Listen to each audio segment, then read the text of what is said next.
11 News starts with breaking news. Major breaking news at noon. Coronavirus cases keep climbing in Allegheny County. A report just out from the county health department shows 61 new cases since yesterday. 2 more people have died from the virus, and 1 person was admitted to a hospital since yesterday. County leaders say they don't plan on holding a briefing on the spike in cases today. They are going through the data from all the cases this week and plan to release new information later this afternoon. So watch tonight at 5 for the very latest. Also this afternoon, the Pittsburgh Catholic Diocese says a parishioner at St. Januarius in Plum is being tested for COVID-19. The diocese says a relative of the parishioner tested positive. The person attended Mass on Monday. The priest who celebrated that Mass is in self-quarantine. The diocese says it's taken every precaution to keep people safe. With the spike in cases nationwide, the White House is set to hold its first coronavirus task force briefing. That is scheduled for 12:30 this afternoon, about 30 minutes from now. We will bring it to you live when it happens. Breaking right now, police are responding to reports of a shooting. This is happening along Steubenville Pike on the border of McKees Rocks and Robinson Township. We have a crew on the way, and we'll have an update for you as soon as we find out more.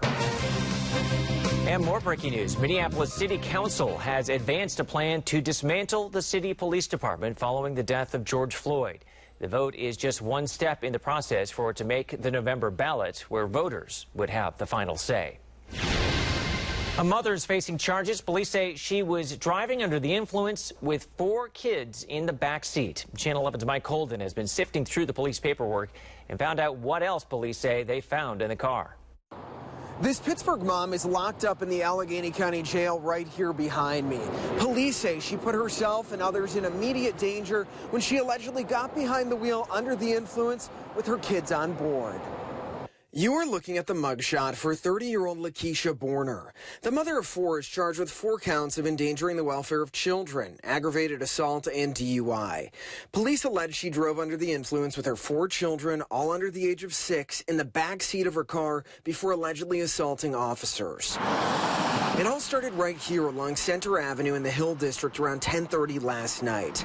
Police say Borner was driving a car with a burnt-out headlight and no registration. They pulled her over when she ran a red light at Center and Fullerton near PPG Paints Arena. Police say Borner did not have her license and noticed she had bloodshot, glassy eyes and slurred speech. They immediately spotted 2 open Budweiser beer cans on the passenger side floor and a marijuana grinder in the center console next to where the children's father was sitting. In the back seat, officers saw 4 young children, all under the ages of 6 years old. There were no car seats and none of them were wearing seat belts. Police say both Borner and the man allegedly became aggressive toward police while at the traffic stop on Center. At one point, Borner even tried to run away from the traffic stop and put her hands on arresting officers before she was taken into custody. First of all, to the kids, they didn't ask for any of that. It's a shame, and God knows what could have happened. And Borner's preliminary hearing is now set tentatively for August 5th. We're now working to talk to additional folks about their concerns in the area following this incident. I'm breaking down that part of the story for Channel 11 News starting at 5 o'clock tonight. Reporting outside of the Allegheny County Jail, Mike Holden, Channel 11 News. Police in Swissvale are looking for clues into a deadly shooting. We followed this as breaking news last night at 11. Police say that Kellen Tolliver was shot on Noble Street at around 6:30 last night. He ran to Center Street looking for help and later died at a hospital. Anyone with information in that shooting is asked to call police. There's an Amber Alert out right now out of Youngstown for a 1-year-old girl who police say was taken by her father during a burglary. Here is her picture. Her name is Nova Sheridan. She lives with her mother in Youngstown, Ohio. That's where police say her father, Khalil Sheridan, took her when he broke into her mother's house. This was at around 11:20 last night. This is the type of car you should be looking for in case it comes through this area. It is a blue Volvo S60 and has a temporary license plate from Ohio. The numbers are on your screen. If you happen to see that car, you're asked to call police. Firefighters were called out to Interstate 279 this morning to put out a car fire. You can see flames and thick black smoke there. The car was pulled over between the Bellevue, Westview, and Perrysville exits. No one was hurt. Some sun and clouds today with temperatures getting into the 80s, and showers and storms will be developing later on today. Meteorologist Stephanie Allison is tracking the timing. Stephanie? Good afternoon, Gordon. Good afternoon, Pittsburgh. Beautiful conditions on this Friday. It's going to be warm, a few degrees warmer than yesterday. Plenty of sunshine, some increasing clouds later on today, but gorgeous weather to get outside and enjoy this beautiful day because we do have some unsettled weather coming to us into the weekend. So dew points, there you go, upper 50s, lower 60s across the Pittsburgh area. A nice light breeze. Look at that, 6 to 13 miles per hour across the area. Look for that to continue this afternoon. So this afternoon, if you have a chance to get outside, great to do some golfing as well. We get to about 83 this afternoon. Temperatures then will stay on the warm side this weekend. Humidity increases, but we do have a chance to see some showers and thunderstorms with us over the weekend, and a few of those could become strong. I'm tracking that forecast in the next 15 minutes, Gordon. Pittsburgh police have arrested this man, Jordan Erdos. He is accused of looting businesses and vandalizing a police car parked in front of PPG Paints Arena during a riot last month. We've also learned he's charged with aggravated assault, accused of kicking a KDKA photographer in the head. Police say Erdos threw water bottles at officers and broke the window of a wine and spirit store. 2 more people are still wanted in connection with that same riot. One wore a ski mask, the other has pink hair. Police say they were together several times during the vandalism. If you know who they are, you have to contact Pittsburgh Police. The debate on federal police reform may not get very far in Washington, D.C. The odds are that nothing will happen because Democrats and Republicans are not reaching an agreement. The House approved the George Floyd Justice in Policing Act. It heads to the GOP-controlled Senate, where it has little chance of passing. This all comes one day after Democrats killed a competing Republican bill in the Senate. The Senate will have a choice to honor George Floyd's life or to do nothing. If you don't allow amendments in the House bill and you won't accept amendments on the Senate bill, how do we take you serious? How do we take you seriously about reform? Political insiders don't expect any proposals to be approved this year during a campaign season. Analysts say it will be up to local communities to make changes they see fit. 3 Monroeville police officers have tested positive for COVID-19, and they're not alone. More and more cases have been confirmed in their community, shutting down businesses and putting people on alert. Our Michelle Newell found out what the department is doing to keep other officers safe while continuing to patrol the community. 3 Monroeville police officers have COVID-19. It's not clear when the officers tested positive, who they've been around, or if they've traveled recently. The mayor of Monroeville has only said the municipality is following all CDC guidelines. He also says the incident has not affected operations within the police department or administration. 3 businesses in Monroeville also have COVID-19 cases. Thank you for calling Dad's Pub and Grub in Monroeville. We will be closed until further notice. Dad's Pub and Grub is updating its customers regularly on Facebook. An employee tested positive for COVID-19 last Friday. The employee worked at the restaurant's Monroeville location last Wednesday and Thursday and was asymptomatic. Some employees that worked with this employee worked at the business Braddock Hills location and even on the food truck. The employee has been in quarantine and the entire staff is being tested. Dad's Pub and Grub posted this to Facebook. Part of it says, quote, medical professionals have also assured us that transmission could only happen if bodily fluids transferred from our employee to you. Our employees were all wearing masks, so that also decreases the likelihood of transfer even further. An employee at the Rosecliff Tavern has COVID-19. We're told the worker was exposed by another positive person on Sunday. The owner says the worker tested positive on Tuesday and worked 4 days last week. The entire staff is getting tested, and the business won't reopen until all of the test results come back. Mad Max just posted this statement to its Facebook page about a COVID-19 case at its Monroeville location. It says, quote, today we learned that one of our employees has tested positive for COVID-19. The last day this employee worked was Tuesday, June 23rd. We have temporarily closed, and our number one concern is the safety of our employees and guests. We'll see you again soon when everything is proven to be safe. I'm Michelle Newell for Channel 11 News. Dad's Pub and Grub is doubling down and will not reopen until next Monday. A company has been hired to sanitize all of the business locations and the food truck. Another Port Authority worker has tested positive, the 15th worker to be diagnosed. This is the first new case, though, for them in 6 weeks. The employee works at the West Mifflin garage and last drove a bus there 3 days ago. Maintenance crews are disinfecting the garage and buses. A number of states are considering rolling back reopening. Just into the newsroom, Florida has banned alcohol consumption at its bars, and Texas is shutting down bars. NBC's Sam Brock is in Houston, one of the new epicenters of the latest outbreak. As coronavirus cases surge across the Sun Belt, Texas's governor now hitting pause on a phased reopening in a desperate attempt to stop the spread. Elective surgeries also suspended in 4 of the state's most populous counties, including the Houston area, where ICU bed capacity just hit 100%. Is there a crisis right now in Houston? We are in the midst of a healthcare crisis.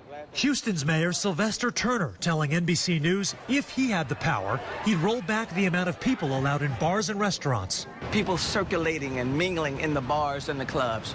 That I am concerned about more so than any place else. In Florida, local mask requirements are ruffling feathers up and down the state. Miami residents divided on whether face coverings are worth it, even though states requiring masks have seen COVID cases drop. I don't think that's going to stop you from getting any type of sickness. This is the way that we all can be protected. Coronavirus there, now spiking among young people. Florida's governor urging parents and grandparents to be on high alert.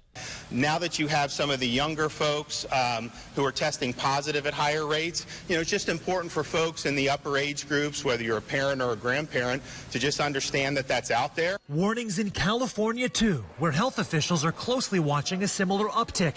But for now, the Golden State will not force visitors from hotspot states to quarantine. But at this moment, we're not shutting down our border to other states. As cases rise in Arizona, a restaurant in Scottsdale now faces a misdemeanor charge after allegedly failing to enforce mask and social distancing requirements. While out of Washington, D.C., a shocking estimate from the CDC, which now says for every confirmed coronavirus case nationwide, there may be 10 more that are undiagnosed. And health experts are very clear that wearing masks and social distancing are fundamental to stopping the spread of this virus. In Miami, commissioners there just voted to fine residents up to $500 for repeatedly refusing to wear masks. In Houston, Sam Brock, NBC News.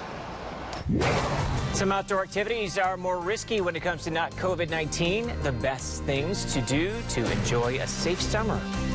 And I felt like this was a form of retaliation. Her company wanted to reopen without the state's permission. Why she says she was fired for doing the right thing. You're streaming WPXI now. Channel 11 expands its streaming live newscasts. When other stations are national, Channel 11 News is local, right here at 7 a.m. and 7 p.m. on WPXI Now.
We've always counted on Channel 11 Morning News for breaking news. Now, we've expanded our coverage of breaking news where you live. Our anchor connects you to new information all morning long. Don't miss anything happening in the morning. Watch Channel 11 Morning News. When you want news from where you live, watch Channel 11 News at 5. I felt like this was a form of retaliation because that woman claims she was fired for following the rules. She says her company told her to reopen without the state's approval.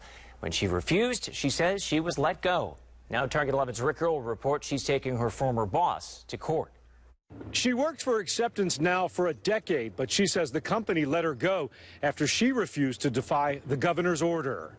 I just feel extremely disappointed with my company, the fact that they just didn't have any regards for my health or the health of the other coworkers and the customers. Tiffany Sager says she was fired a couple weeks after refusing to reopen the Acceptance Now finance store that's located inside this furniture store in Robinson Township.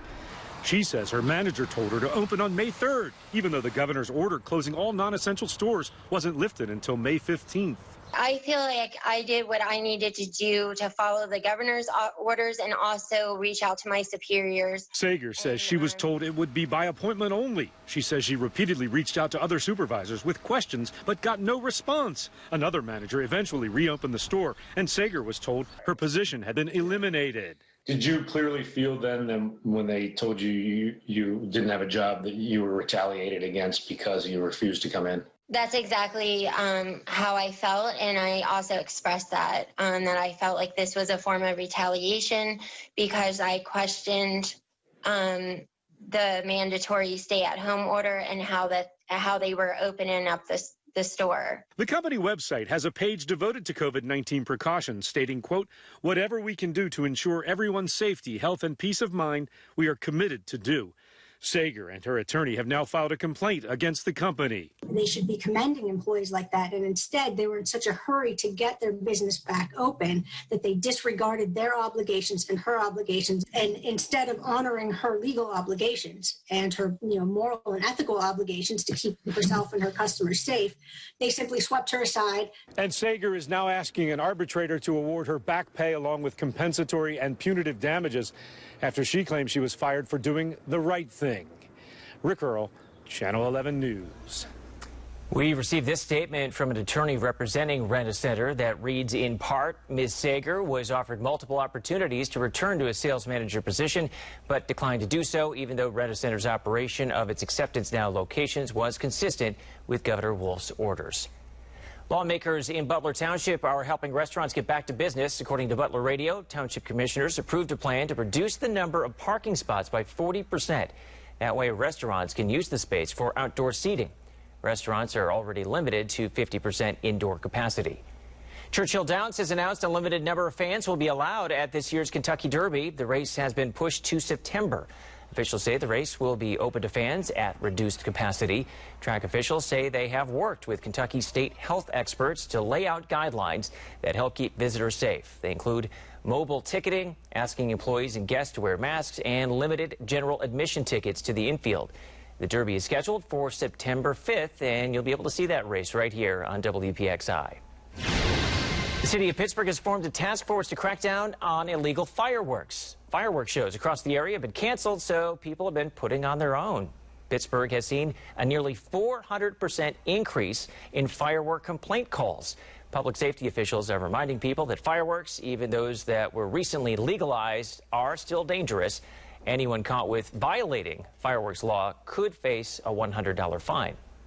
Good afternoon. I'm meteorologist Stephanie Allison. Beautiful conditions this Friday afternoon. Look for plenty of sunshine. We'll start to see some clouds start to move on in later this afternoon, but beautiful weather. We do have a chance of a stray shower. Better chance of storms comes overnight tonight and into Saturday. So look at this out of the tower cam. Look at that nice light breeze. We're going to continue to see that this afternoon. So great conditions today for getting outside. Just a chance of a spotty shower or stray shower.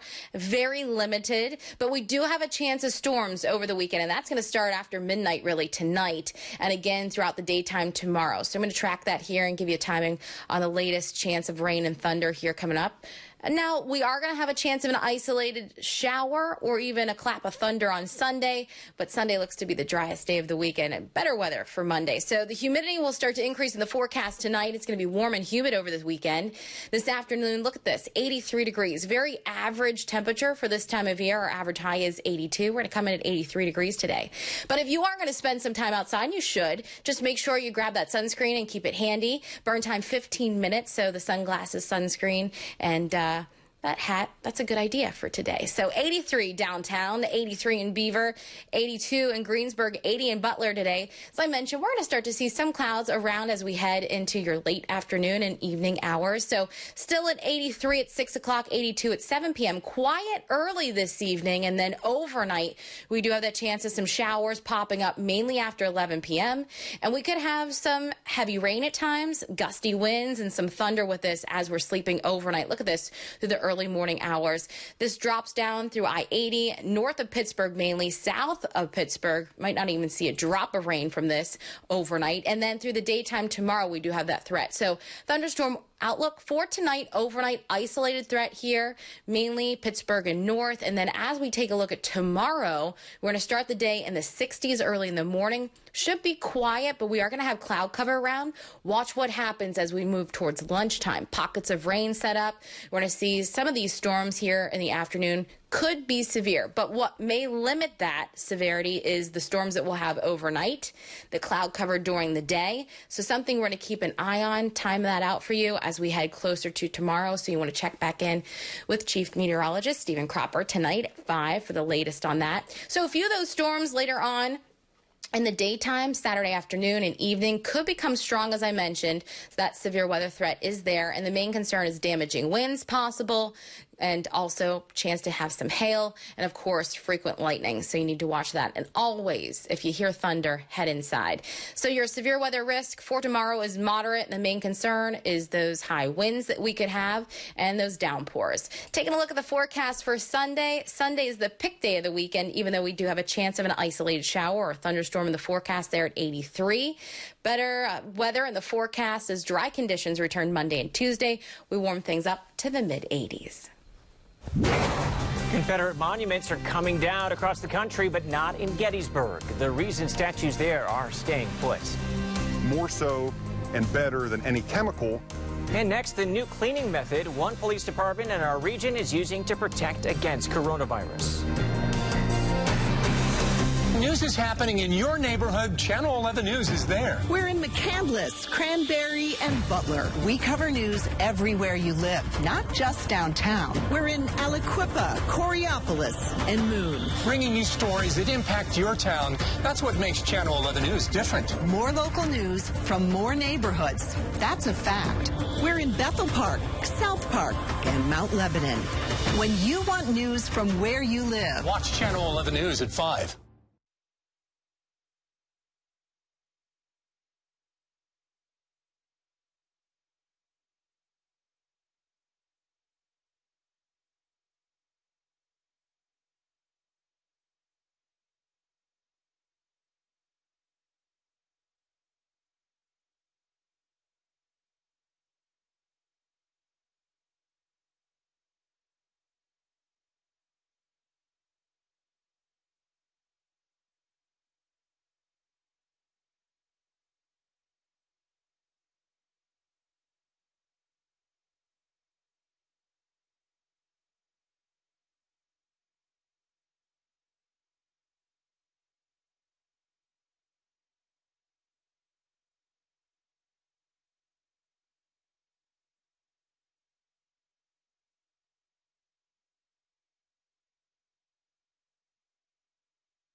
Pittsburgh's Chief Meteorologist Stephen Cropper, tracking the weather in your neighborhood.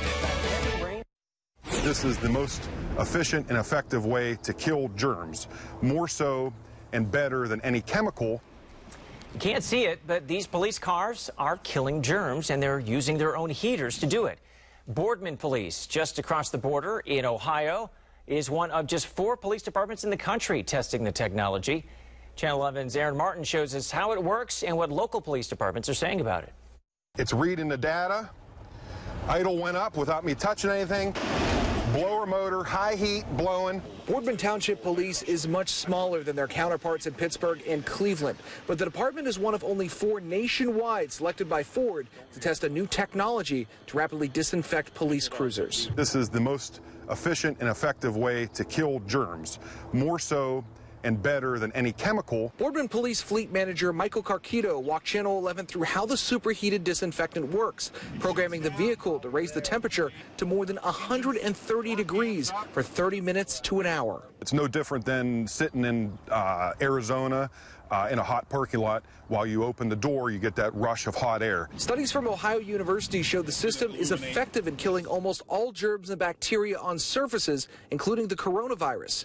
It's an important factor given the unknowns of who could be riding in an officer's back seat. It's overriding any control right now on the HVAC system, so this is taking over. Well, I think this is very innovative, and I'm very excited by it. I'm hoping that if it goes fleet-wide, we'll be able to participate. Allegheny Township Police Chief Dwayne Fisher is waiting on Ford to offer the technology to departments nationwide, something he's very interested in. There's so many different reasons it makes sense to have a system like this, that we can clean a vehicle at any time without the officer even having to bring it back to the station to do it. Aaron Martin, Channel 11 News. A Ford spokesperson tells Channel 11 the technology is still in its testing phase, but they've had interest from police departments nationwide. At this point, it's unclear when it will be widely available. I just wish I could see her again, you know. A local teenager hit and killed by a train. The family's heartbreaking message just ahead. And a local council member wished the state health secretary, Dr. Rachel Levine, a happy Father's Day on Facebook. How he's defending the controversial comment. WPXI Now. When a major story breaks, this is where you'll find 24-hour coverage. From the Channel 11 newsroom to our crews live in the field, we'll bring you the information you need right now. WPXI Now. Always on when you want the latest on breaking news.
Channel 11 Morning News brings you weather and traffic every 10 minutes. Let me get you prepared for the week. Now we've expanded our weather to help you prepare for the day ahead. Definitely the heavy rain gear today.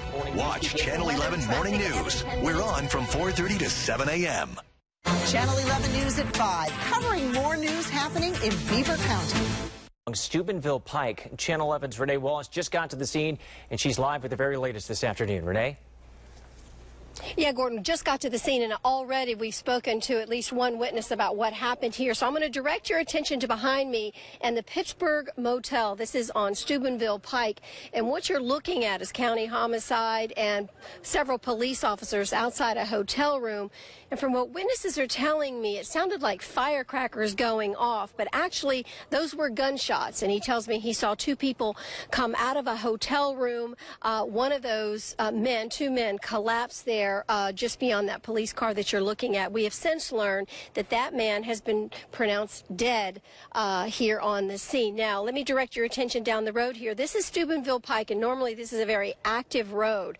Down the road, you'll see Speedway gas station, and that is where we're hearing the suspect who was behind those gunshots fled to. And for what we are understanding right now, there's at least one person in custody right now as we speak. The issue here for anybody trying to get here along Steubenville Pike is this road is shut down. And like we said, this is a very heavy connector between Crafton, Ingram, and Robinson Township, and of course the Parkway. So for now, we don't know who the victim was. That will be up to the medical examiner to release that information, or who the suspect is that is in custody right now. But this is still a very active scene, and we do not know when this road, Steubenville Pike, will be reopened to traffic. But I can tell you there's a lot of big rigs and lots of cars that are detouring and backed up here on the road. That is the very latest here from Robinson Township. I'm Renee Wallace, Channel 11 News. All right, thanks, Renee. A comment on social media has a Trafford Borough Council member under fire. Zach Cole on Facebook wished the state health secretary a happy Father's Day. Dr. Rachel Levine is a transgender woman. Channel 11's Melanie Gillespie shows us how the council member is responding to the criticism. Well, this councilman's comment was posted right on Facebook, directed at the Secretary of Health, Dr. Rachel Levine. He says people simply can't appreciate humor anymore, but it angered a lot of the community. Trafford Councilman Zach Cole is facing backlash tonight for a transphobic Facebook comment he said was just a joke. The comment by Cole was posted on Governor Tom Wolf's Facebook page wishing a happy Father's Day to Dr. Rachel Levine. The post has prompted swift and angry responses and has many speaking out. It's hateful. It's disguised as a joke, but it's not funny. Advocate Cora Berna says comments like these are hurtful to the trans community and beyond. When you go back through history and you look at all these acts of violence that have been committed towards any group, it all starts with words. So the rhetoric that, words are just words isn't really entirely true. A spokesperson for the state health department said Dr. Levine serves the governor and remains laser focused on protecting the health and well-being of Pennsylvanians as we navigate this ongoing pandemic. Meanwhile, Cole told Channel 11 he didn't want to comment, but posted a statement on his Facebook page saying it wasn't an apology, but said his comment was in bad taste, especially with the positions he holds. Cole said he is angry with Governor Wolf and Levine's handling of the COVID crisis and won't adhere to a politically correct society. If you can't put your personal beliefs aside for the betterment of your community, you really just have no business being in any kind of public office. The Delta Foundation of Pittsburgh released this statement saying, in part, Dr. Rachel Levine has offered a calming presence and voice. It's disappointing to hear the vitriol that continues to be directed at someone whose top concern is keeping Pennsylvania safe and healthy. I also reached out to the mayor of Trafford and the president of council, but I did not hear back. Reporting in Westmoreland County, I'm Melanie Gillespie for Channel 11 News. I want to share a grieving family's message after a teenage girl was struck and killed by a train. She wasn't just my sister, she was my best friend. And we did everything together.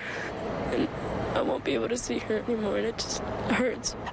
That is Alexis Gennaro talking about her sister, Juliana. The 15-year-old died Wednesday when she was hit by a train in South Fayette. Alexis says her sister was walking near the tracks and did not hear the train until it was too late. She was a very nice person. She was so smart. She was beautiful. Everybody loved her. She was so sweet.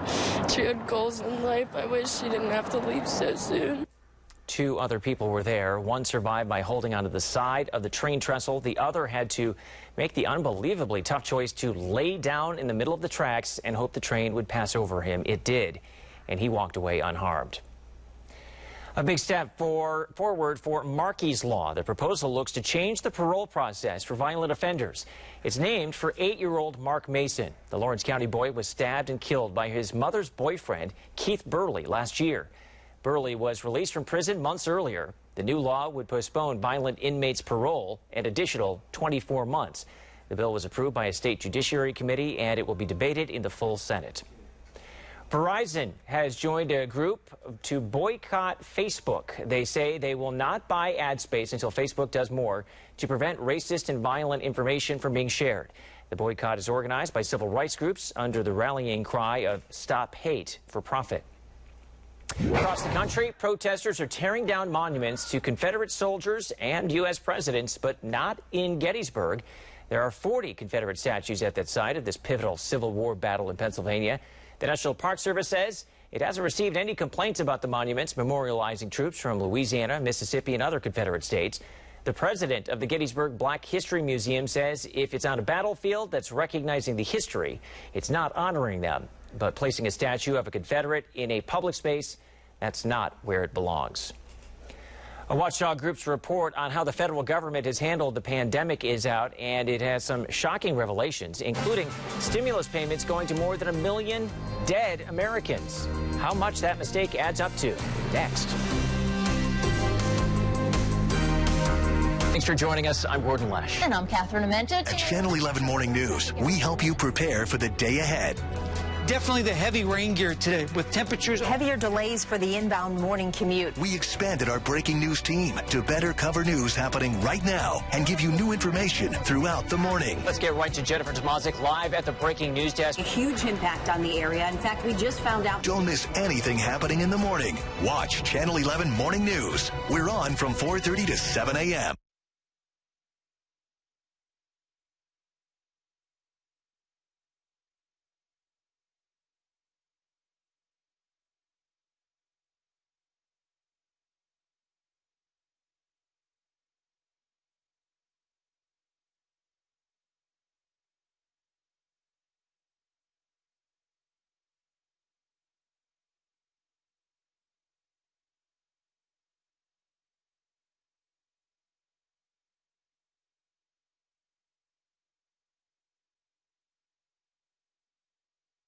Taskforce is holding its first public briefing in almost 2 months. Let's listen in. Taskforce, and I'm pleased to be joined by many members of the task force with us for this briefing. I want to thank Secretary Azar, Dr. Birx, Dr. Fauci, Dr. Redfield of the CDC, as well as our Attorney General, Dr. Gerard of the U.S. Public Health Service, Dr. Hahn, and Seema Verma. We'll make a series of presentations to update the American people on the status of the coronavirus pandemic in the country and then be available to take questions. But we very much appreciate the attendance of all who are here and all of you who have made time to tune in. As we reported today, we have now more than 2,500,000 Americans that have contracted the coronavirus. And sadly, we've lost more than 126,000 of our countrymen to this disease. And I know I speak for the President and for every American when we express our sympathies and our deepest condolences to all the families who have lost loved ones. Despite those losses, since the end of our 45 days to slow the spread and the beginning of efforts to open up America, thanks to the cooperation of the American people, the efforts of governors and state health officials, efforts, I want to proudly say, of the entire federal team under the leadership of President Trump, we have made truly remarkable progress in moving our nation forward. We've all seen the encouraging news as we open up America again. More than 3 million jobs created in the last job report. Retail sales are rolling. And of course, the extraordinary progress in New York, New Jersey, Connecticut, and New Orleans, areas that just a matter of a month ago were struggling under the weight of this pandemic, and now have arrived at a very, very different place. As we stand here today, all 50 states and territories across this country are opening up safely and responsibly. But with cases rising, particularly over the past week throughout the South, President Trump directed our task force to brief the American people on several topics. First, we want to share with you, as Dr. Birx will, what we're seeing in the rise of new cases that today surmounted 40,000 new cases in a single day. Secondly, we want to speak about what we've done and what we are doing at the federal level to support the state efforts, particularly in the states where we see rising cases. We'll talk today about how this moment in the coronavirus pandemic is different than what we saw 2 months ago, to better equip the American people to respond. And ultimately, we will speak about what every American can do to play their part in reducing the spread and the impacts of the coronavirus pandemic. For our part, also, I've spoken to governors in Arizona and Florida and Texas in the last 12 hours. And Dr. Birx and I will be traveling on Sunday to Texas, on Tuesday to Arizona, and I'll be traveling to Florida on Thursday of next week to get a ground report. And of course, on Monday, we will